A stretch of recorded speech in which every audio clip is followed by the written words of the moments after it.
As Anything that is bacteria, stagnant, what happens? as germs.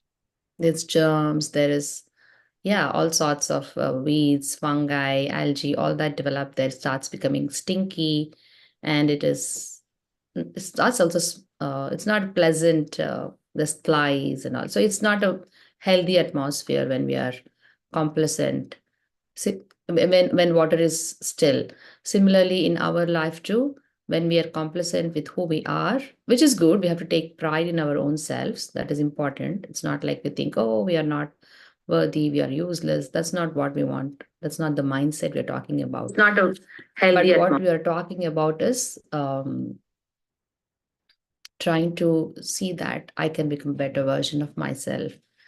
And these types of things, like listening to prayers, have several advantages. First of all, this is very short prayer. Even before that, it's given by Lord Himself, Lord Chaitanya, which are 8 essential principles which we all have to imbibe.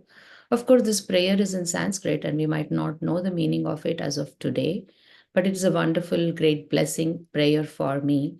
So I'm going to start. I'm telling on behalf of myself, but it's a message for all of you too. So I'm going to do this prayer, listen to this 3 minute 42-second video every day with closed eyes, or if I want to look at the words, I'll open my eyes, also look at the words, but with full attention. So that happens, that also makes it a meditation. And you all know the power of meditation, right? What does meditation do? What is the purpose of meditation? Do you all know? Is it to You've like heard of cleanse your mental meditation. mind? What is it? Can you repeat that again? To cleanse your mental mind. So, like how you sleep, that's to heal yourself physically. Meditation can help heal yourself mentally. Heal yourself mentally. Yes. Any other points about meditation?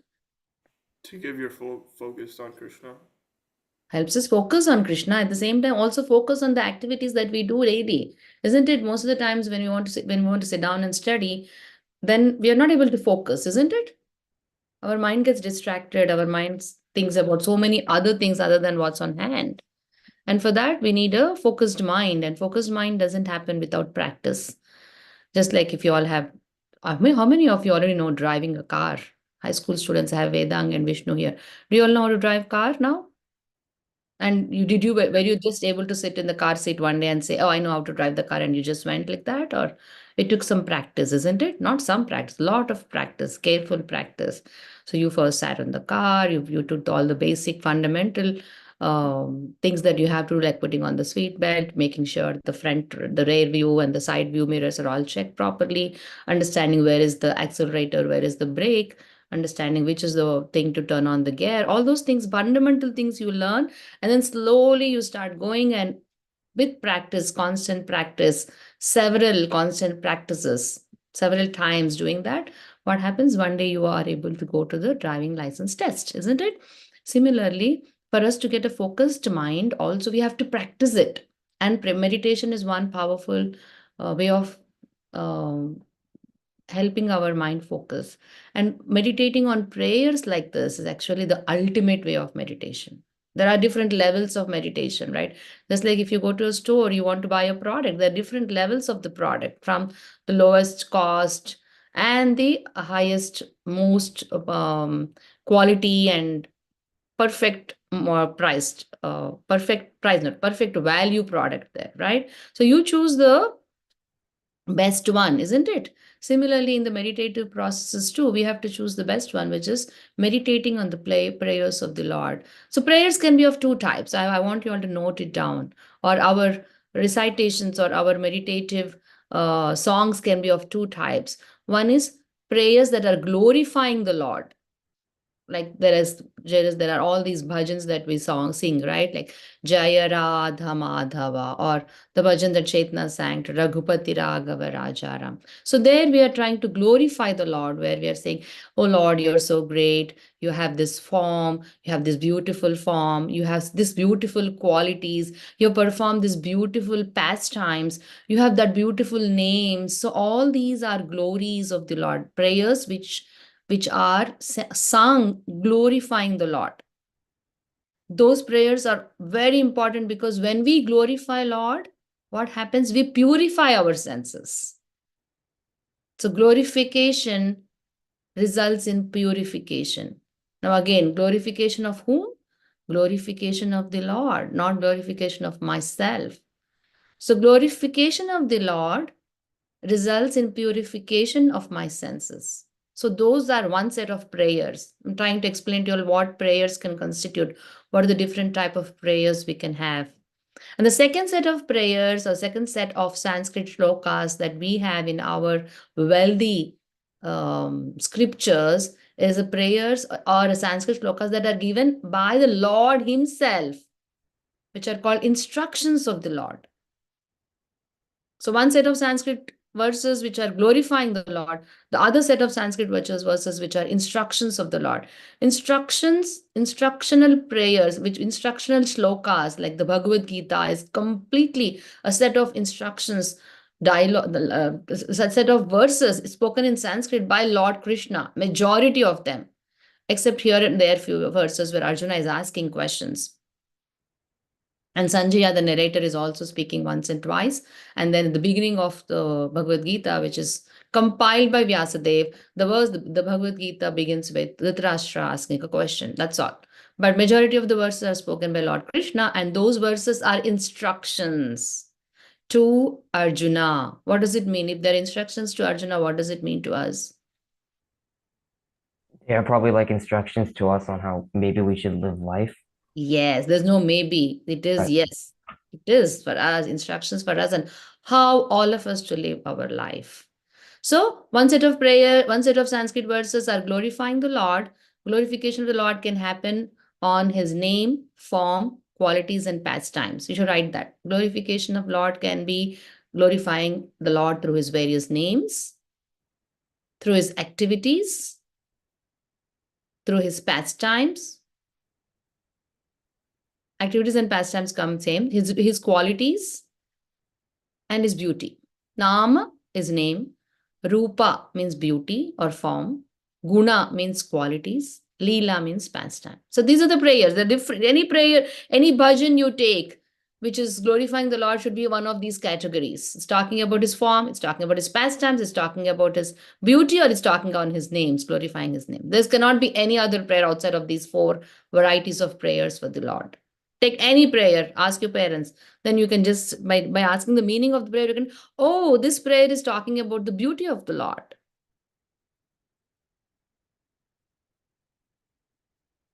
Then you ask another prayer, the description talks about how he killed Kamsa, how he killed Kaliya, how he lifted Govardhan Hill. Those are all the pastimes or activities of the Lord. The other set of the prayer which says, glorifies the Lord. Oh, your name is so beautiful.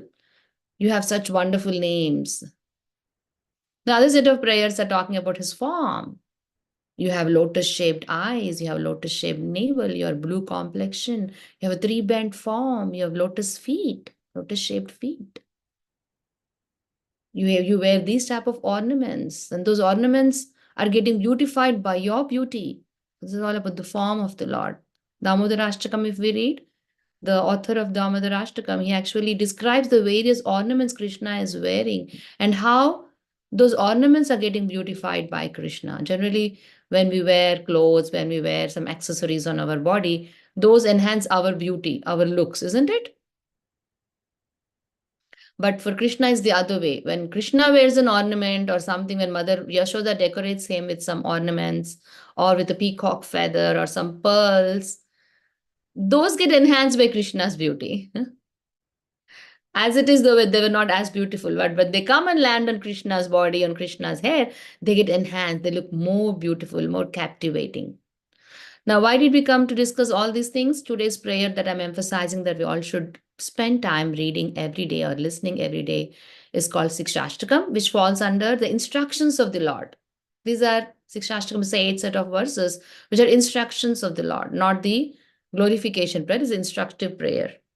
And when instructive shlokas, even more powerful, because when we, of course, glorification and instructive, both are equally important, equally potent, equally powerful.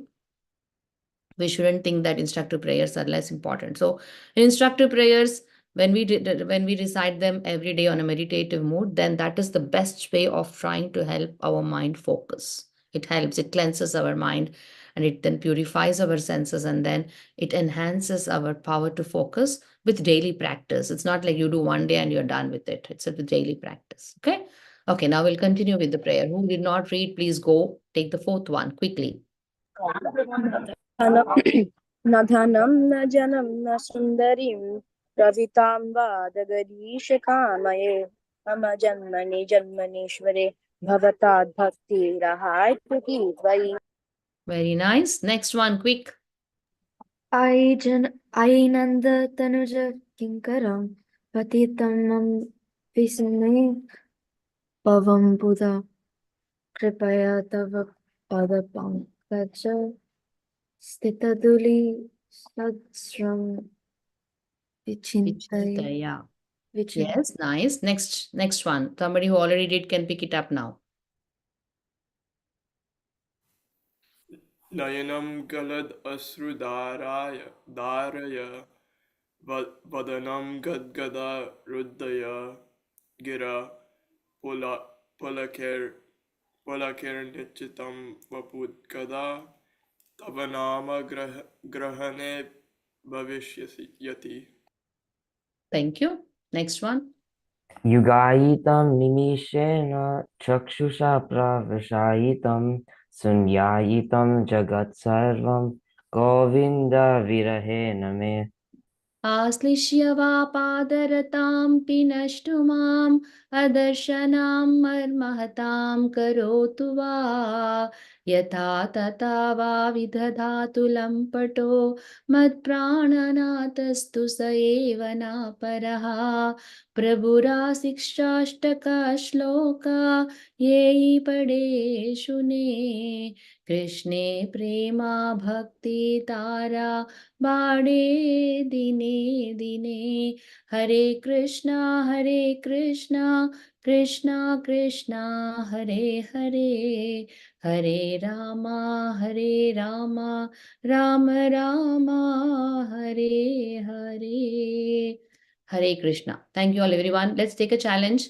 By the end of this year, we should not only know the pronunciation for these verses, but let's also memorize these verses. We can do it. It's not hard. All we have to do is just spend 3.5 minutes every day listening to the link that we have already in this page. Okay, that's all. Nothing more than that. Don't worry. Don't stress about it. But just focusedly, attentively listen to this every day for 3.5 minutes.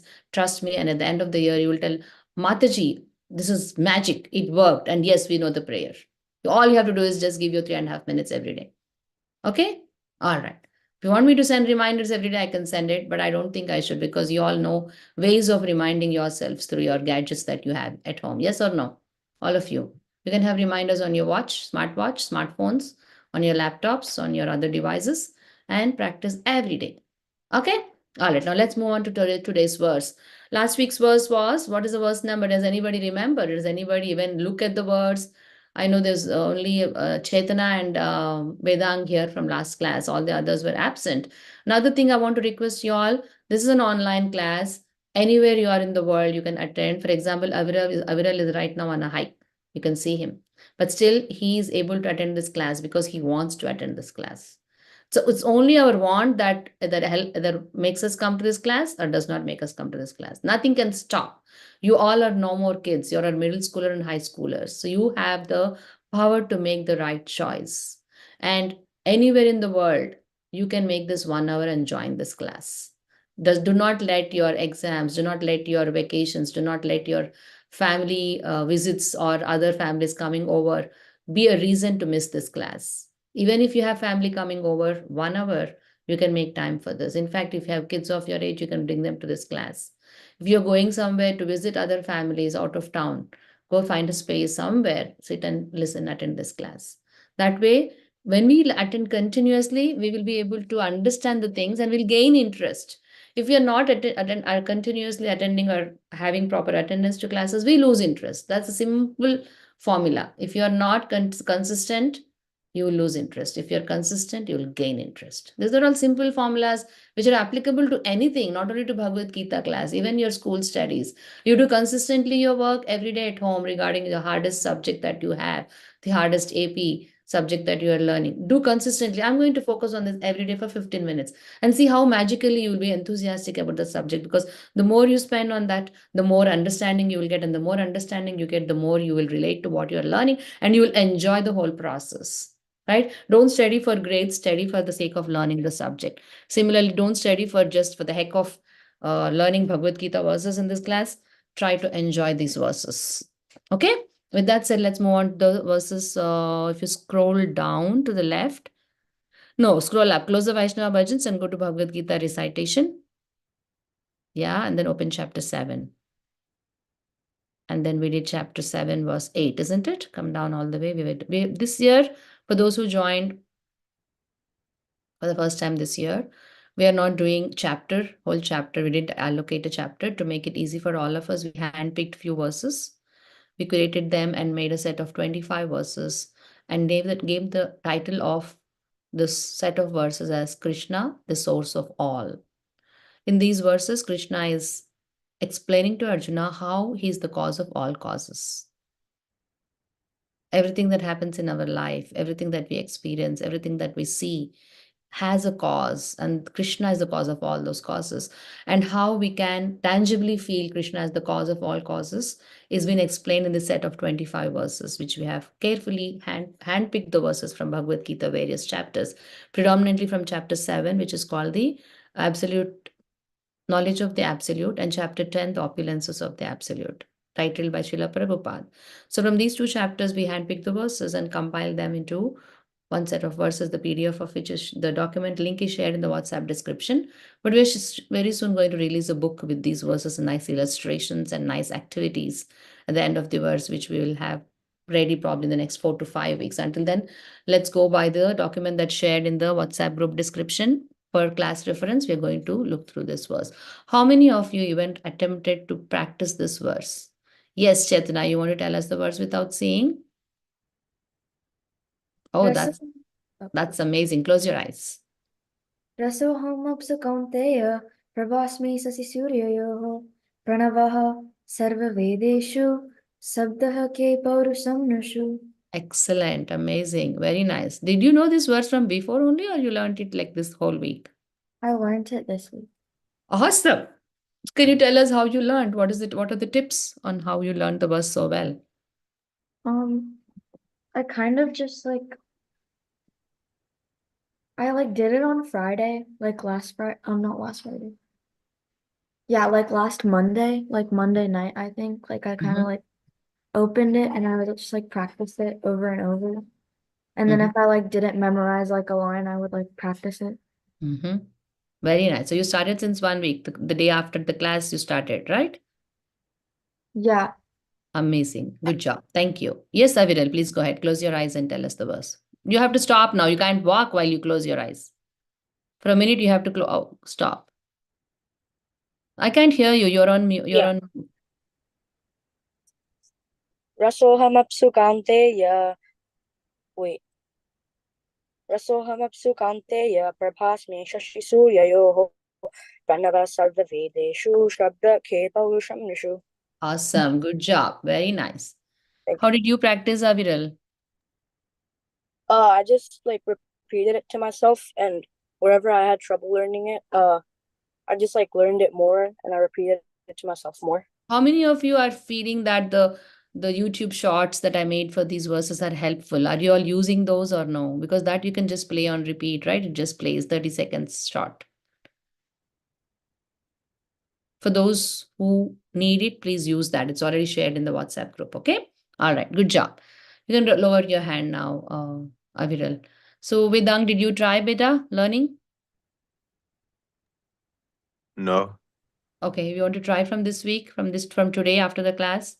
Again, this Sure. also takes another 30 seconds to listen to that link that I shared. Sure. Okay. Okay. All right. Thanks. Verse A, right? Verse 8. Rasoham apsu Gautanya Kaunteya.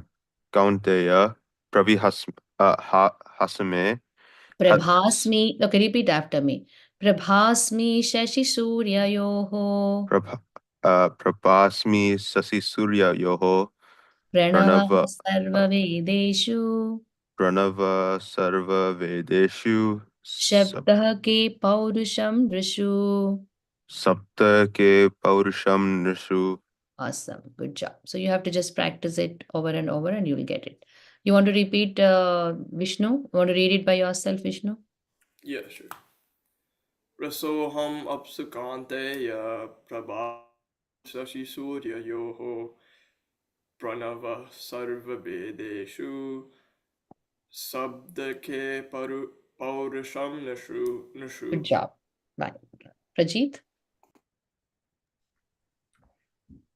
Rasaham apsu kaunteya prabhasme sasisa suryayoho pranava sarva vedeshu sabdaha ke paurusham nishu.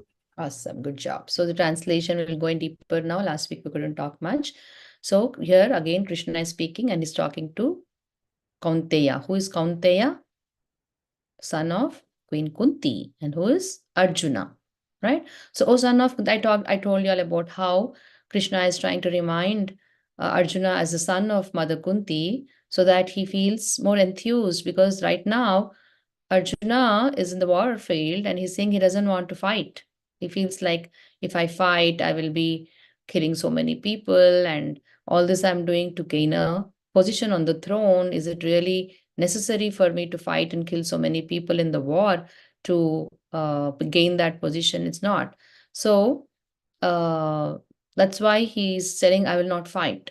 But then Krishna is trying to tell him, here you're not fighting for the throne, you're fighting for righteousness, because the righteousness has to prevail all the time. When unrighteousness goes overboard, and if there is nobody to control unrighteousness, then the whole world, the whole humanity will go hayway, right? So Krishna says, to establish righteousness, you have to fight. And before even giving that instruction to him, he's telling him how he's developing Arjuna's consciousness organically. He's not just bombarding and telling him, hey, do this, I'm telling you this. He could have told that Krishna is the Supreme Personality of Godhead, but he's developing Arjuna's consciousness organically, and he's making Arjuna understand, realize the importance of why he should do what he's supposed to do right now in the warfield. After coming so far, where everything is set for a war, and if you run away from the battlefield now, that is not the right thing. And Krishna is not trying to tell him and force him, is giving him information very organically. And as part of it,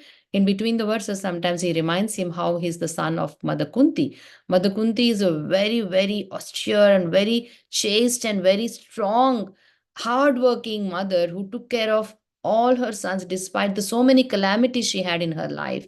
She had so many threats of her own, for her own life and for her own children, against the Kauravas. If you all know the pastime of various things that happened in Mahabharata, the Kauravas, especially Duryodhana and Dushasana, tried to kill the Pandavas so many times. And there cannot be anything more dangerous for a mother than to constantly be thinking about how to protect their children, her children's lives. So Mother Kunti, despite all the challenges that she had in her life, she always boldly faced them, surrendered, in a mood of surrender to Krishna. And that's why he's reminding Arjuna that you are the son of great Kunti and your mother has done so many sacrifices for you. And today in the battlefield, if you run away, that's going to be a disgrace for your own self and for your mother too. So when we are reminded of somebody whom we love the most, we take up our challenge very seriously. Yes or no? And if somebody is hoping for us, somebody is rooting on us, somebody is rooting for us, and somebody is praying for us, and if you are reminded of them, then you get even more enthusiastic about the task. That's why Krishna is intelligently reminding Arjuna, you're the son of Kunti. And then now he continues to tell the main points of this verse, where he's saying, I'm the taste of water. So we talked about how when we drink water, it quenches our thirst, and it's the most gratifying and fulfilling liquid on earth that's ever possible. Right? So he's saying, I'm the taste of water, which means he's there with us. He's satisfying the needs of our basic necessities, isn't it? Water is a fundamental basic necessity. And he is becoming part of our life as the taste of water. Krishna is there with us as the taste of water.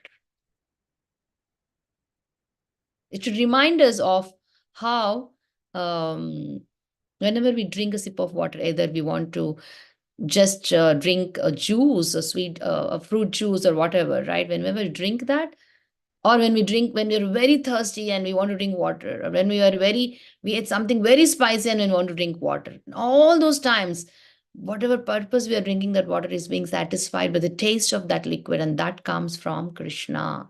So it becomes very easy for us to remember Krishna, how he's part of our life. Right? That's one thing. Then he's saying, I'm the light of the sun and the moon. This is very important. Now, just imagine if there was no light in this world, what would have happened to all of us? Just imagine there is no sun and moon.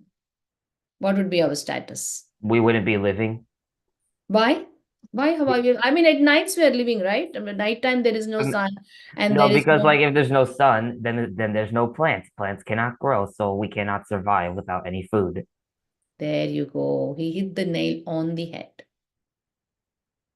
So the sunlight that we see is not only giving us light in terms of we being able to see things, which that's also important, right? In order for us to see, even if you have 20 by 20 vision, if there is no sunlight, can you see things?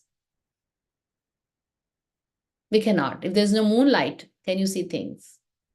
How many of us really appreciate moonlight? Do we even have sunlight though? Yeah, it really lights up our day. So we are able to appreciate, or we are able to feel the presence of sun.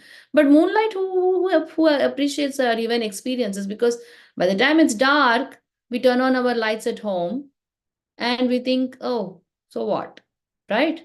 How many of us really appreciate or experienced moonlight? Share with me your experiences.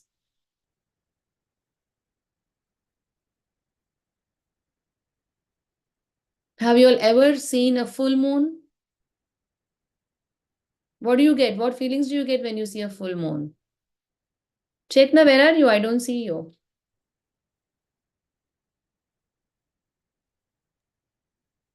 Nothing. What is the feeling? You don't get a feeling at all when you see a full moon? No. I mean, I No. just say that's a full moon. That's all. Okay. Thank you for your honest answer. What about others? It just like looks nice. It looks nice. Yes. What else? Yeah, what he said, it looks nice. It looks nice. Yeah. And So then it illuminates just a slight bit more light than it did before. yes, definitely. It gives more light than it did before. What else? If you experience full moon without any distractions of what you have in your life, with your studies, with your other noise that's going on in your life, if you experience full moon, that's actually a very, what you call, calming, soothing, and exhilarating experience.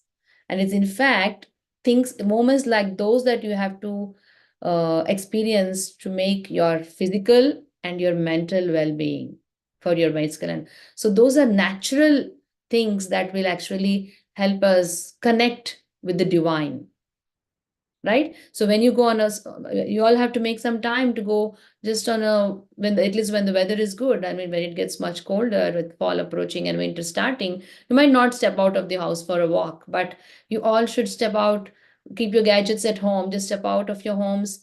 And especially when it's about dusk time, or when it's completely dark and it's a full moon day just passed, but just observe the nature, look at the sky, look at the stars, and there's the moon, look at the moon. And those will actually enhance your whole presence as a human being.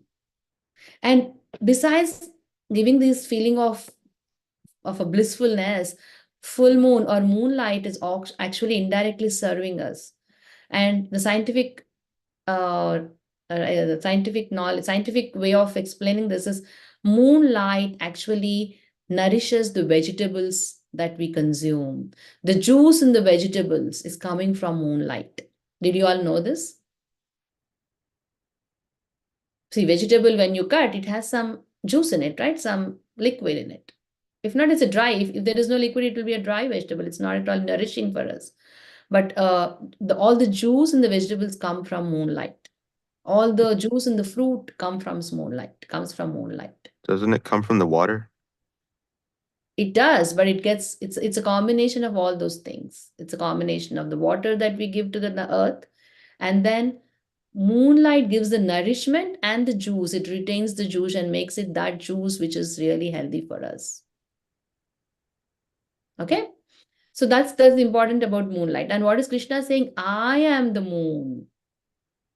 And then we forgot to discuss further about sunlight. So as um Prajit said, without plants, we don't have life because plants trap the sunlight as ATP. You all know this, right? Many of us, I think, who are doing high school classes, you all have a mandatory subject, biology or whatever, correct? In that, you'll read about how plants trap the sunlight as within the chloroplasts. They save the sunlight as packets of energy. And then when that energy is consumed by living beings like animals or humans, that gets converted into ATP and the energy source. So indirectly, sun is entering our body through plants. That means if there was no sun, there would not be any life existing on earth. So, and Krishna is saying, I am the light of the sun and the moon. So now it's easier for us to experience Krishna, having known this information. Yes or no? He's the taste of water, he's the light of the sun and the moon. And even you all know how moonlight controls the tides. We all know this. The tides of the oceans and the seas are controlled by the moon. And there is so much other things going on with the living organisms in the seas and under the sea and the ocean based on this moonlight, the waves, and so much life cycles of the living entities are being taken care because of the moonlight and the sunlight. So there's so much that's happening within the creation that Krishna has made. And he's the cause of all causes. He's saying how I am expanding myself into this different material nature that you are experiencing, and that is the way you can think of me, you can remember me. And when we think and remember someone, only two things can happen. What will happen when you think or remember someone?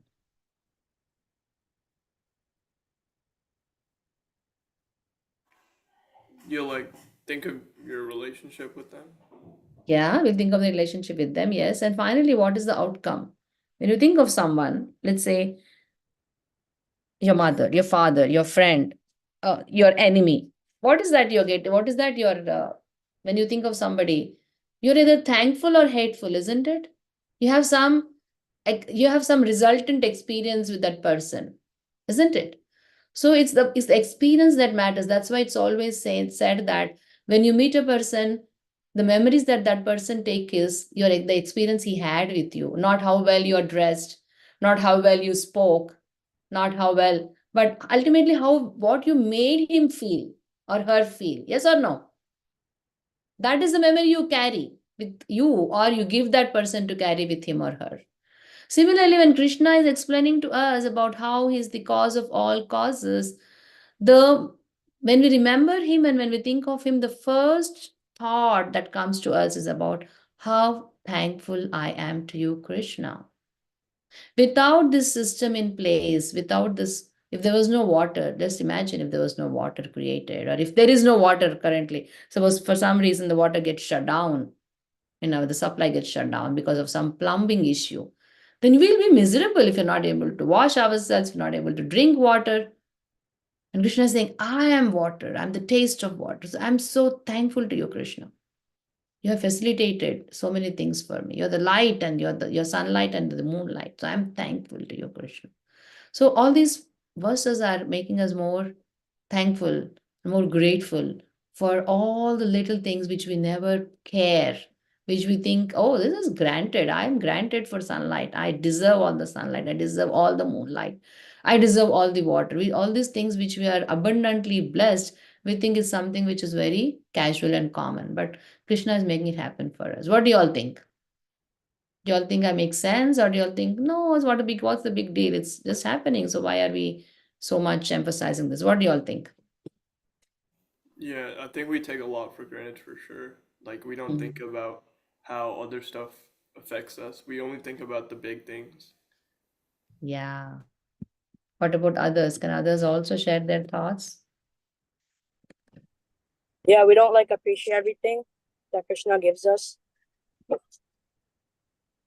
Okay, you don't appreciate, but now do you think you'll appreciate? Aviral? Yeah. Okay, how does it change your perspective now? Now, like I have realized, like everything that Krishna has like done for us, and maybe I can appreciate him more. Hmm. I can try to we can try to understand him more. Okay. Good. Thank you. Now, next part that Krishna is speaking about is he is the syllable Om in the Vedic mantras. In other words, Omkara is the first sound vibration that ever existed in the creation. Even if scientifically you go and talk to the scientists who are experimenting with spatial sounds outside of our earthly realm, all that they can hear and tap is actually the sound vibration of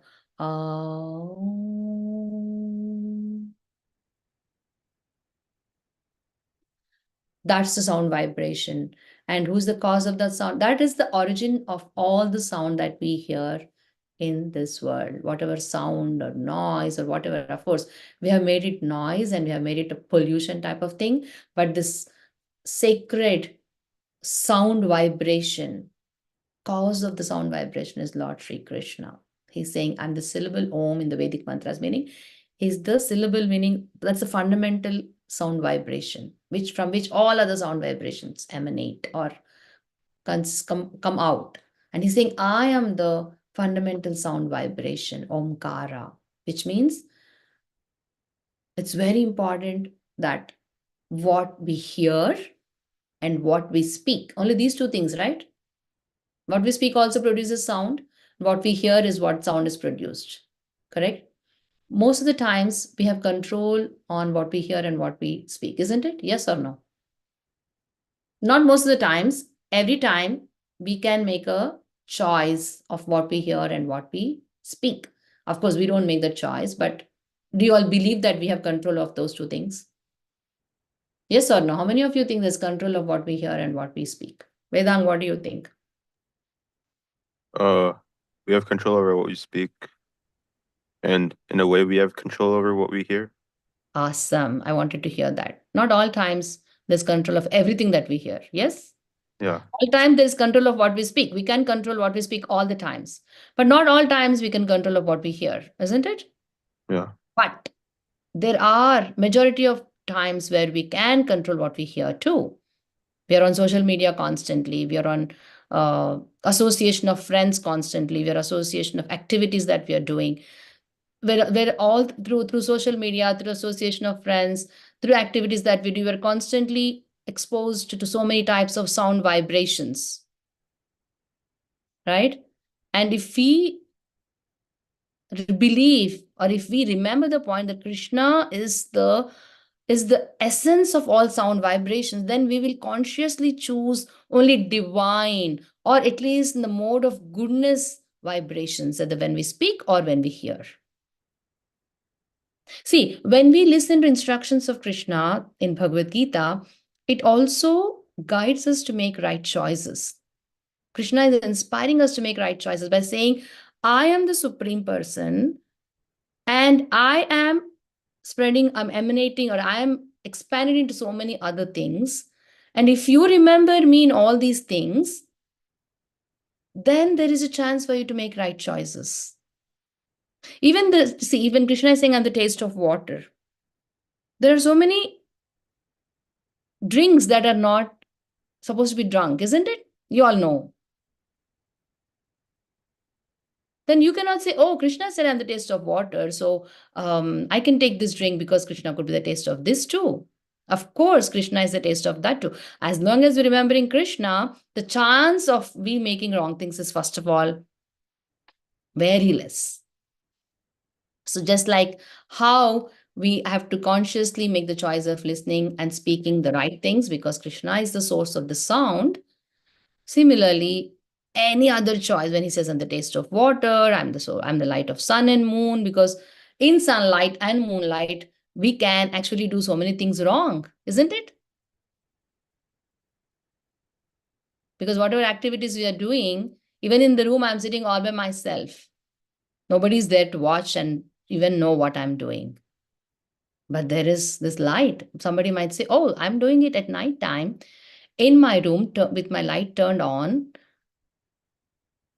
I'm doing something which I'm not supposed to do. So there is no sunlight here? Krishna cannot see me. Is that right? Why? Because I've turned on my tube light. It's not sunlight. So how is Krishna seeing me at that point? When I'm all alone on myself, no, my mom, my dad, my sibling, nobody knows, but I'm doing something. Close my door and I've turned on my light and there's no sunlight. Then Krishna, how can he see me? Because he's always there. That's one reason. But scientifically, if you want to explain how. This tube light is also coming from sunlight. Don't you all know that? How? Oh, yeah, you mean solar panels? Solar panels, hydroelectric energy. How is electricity coming? What is the source of electricity? Research on how electricity, what are the different ways of getting It electricity? depends. Huh. Sun. Can you tell me, Vedang, one source of electricity? Your outlet. Outlet, but where is it coming? It's coming from one major grid somewhere out on the street in the city, correct? But Yeah. ultimately, who is supplying energy to that? Hydroelectric power or solar power or windmill power? Something. It's not like it's just electricity is not manifesting by itself. The ultimate source, if you go to the root of how electricity is coming, is hydroelectric power. Hydroelectric power is generated by how? By water, by running turbines underwater, right? Underwater bodies. And how is water coming? Water comes because of how are water bodies coming? Because of sunlight. When water evaporates and then it condenses, again falls rainfall. Without sunlight, there is no rainfall, isn't it? Yeah. And solar energy comes directly from sun. The windmills also indirectly coming from sun. So if you look at the root of how electricity is coming into our room at nights, it's actually indirectly coming from sun. So that means electric light is also Krishna only. So Krishna is watch. Of course, as Brajit said, God, even if you turn off the light, Krishna can see us. Correct? But if we're talking Krishna in terms of light, then we can say that every light that we see in our life is actually coming from sunlight or moonlight. That means Krishna is everywhere. So that reminds me that I cannot be making anything wrong as long as I have sunlight and moonlight. I cannot speak or try hear anything which is not, which is abominable, which is not good for me, because Krishna is the sacred Omkara in all the sound vibrations. And then Krishna is saying, I'm the sound in ether and the ability in man. Ability in man, meaning we all have abilities, isn't it? What are the various abilities? Let's say each one of us has strengths, right? If I ask you, Aviral, what is your strength? If somebody asks you quickly, okay, give a elevated pitch about yourself. What would you do, Aviral? We talk about our abilities, right? What is an elevated pitch? You all know what an elevated pitch is? We have 5 senses, and there are abilities. Okay. And Yeah. strength. Huh? Yeah, but yeah, 5 senses are abilities. That's true. But abilities in terms of doing things, right? Like you are a very good flute player, isn't it? You could say so. Yeah, I know you are. You're being very humble. So he is a flute player. That's what he said. Yeah, I could say so. Okay, you're a flute player. And that's an ability in you, which I do not have. I cannot play flute. You might say, oh, Mataji, if you practice, you will get it. Yeah. But not everyone, even if they practice, they can. There are some things which we cannot do even with practice. Do you all believe in that or no? No, I believe that everything can be done with practice. And That's a very good belief. But there are some things, for example, let's say I want to swim, I want to be a great swimmer. Not everyone has the physical capability of doing it. Only some people can do some things very well. But that doesn't mean that we shouldn't try them, but we should. But abilities in people are different. Everybody has abilities. There are different abilities. Not everybody can do everything, isn't it? Except Krishna. And that ability is coming from Krishna in each one of us. If Aviral is able to play flute, he cannot think, oh, I'm getting it because I'm great and I'm practicing it and I'm doing it. Unless Krishna gives you the facilities, the type of opportunities, the type of enthusiasm you have, and all the facilitation that's happening to you through your parents, through the resources, through the opportunities, all that is reason you're able to do that. Therefore, Krishna is the ability in the person that you are seeing as talented.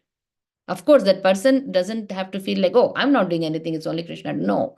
Krishna has chosen you because you have all those right qualities that you will be able to harness those facilities that you are given.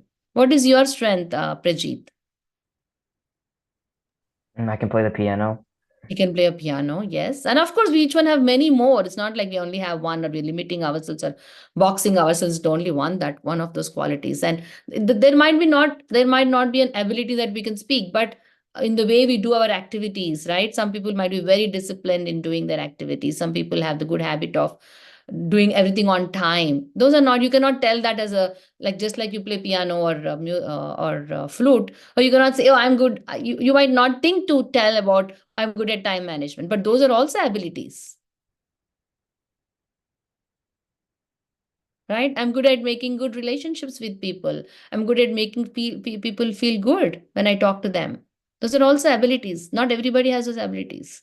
And those abilities we have to be careful and think about how Krishna has given, and then use those as our strengths in the positive way. For example, Avril, flute, and Prajit, piano.